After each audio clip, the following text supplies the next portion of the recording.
জানতে পেরেছেন যে ইতিমধ্যে TikTok কিন্তু তাদের নতুন মনিটাইজেশনের অপশনটা চালু করতে যাচ্ছে। ইতিমধ্যে TikTok এ অনেক আ মানে অ্যাড রান করানোর জন্য মনিটাইজেশনের জন্য আরকি তারা কাজ করতেছে। তো আমি TikTok এ আমার অ্যাকাউন্ট ছিল না। আমি সেজন্য TikTok এ একটা অ্যাকাউন্ট খুলে ফেলি। ইতিমধ্যে ২ টা ভিডিও অলরেডি পাবলিশড করে দেই। তো এইমাত্র এখন রাত্র প্রায় ১২:৫১ বাজে আর আমি এইমাত্র একটা ভিডিও পাবলিশড করেছি। সেই ভিডিওটা হলো এটা। এই ভিডিওটা মাত্র পাবলিশড করার মাত্র ১ মিনিটের মাথায় ২৪ টা ভিউজ আসছে। আমি যদি একটু রিফ্রেশ দিই আপনারা দেখতে পারবেন যে আমি এখন রিফ্রেশ দিব।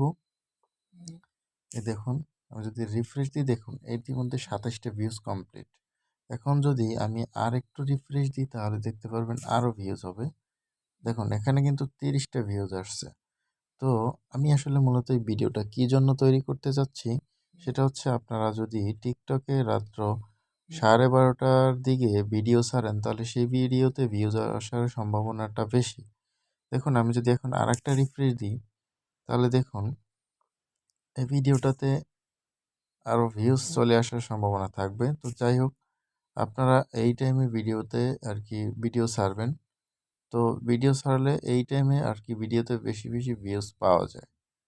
তো যারা টিকটকে মনিটাইজেশন এখন পর্যন্ত অন করতে পারেননি তারা অবশ্যই টিকটকে রেগুলার কাজ করবেন। আপনি একই ভিডিও টিকটক প্ল্যাটফর্মে, ফেসবুক প্ল্যাটফর্মে এবং ইউটিউব প্ল্যাটফর্মে ছাড়তে পারবেন।